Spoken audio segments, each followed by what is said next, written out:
সামাজিক যোগাযোগ মাধ্যমে ভাইরাল হওয়ার নেশায় ভিনদেশি পর্যটককে আপত্তিকর শব্দ বলে চরম বিপাকে পড়েছেন এক বাংলাদেশি তরুণ। এই ঘটনাটি বর্তমানে সোশ্যাল মিডিয়ায় বেশ আলোচনার জন্ম দিয়েছে। মূলত বিষয়টিকে কেন্দ্র করে বর্ণবাদ এবং ডিজিটাল শিষ্টাচার নিয়ে নতুন করে বিতর্ক শুরু হয়েছে।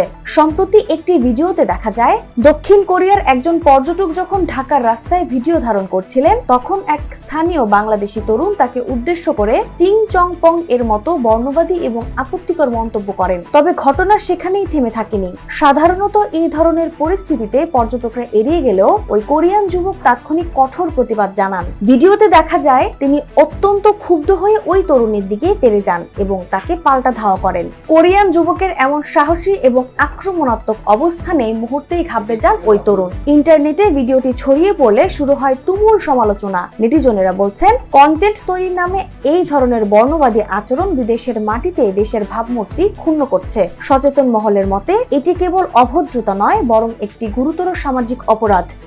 নাজমুন নাহার, উসবা, নিরপেক্ষ।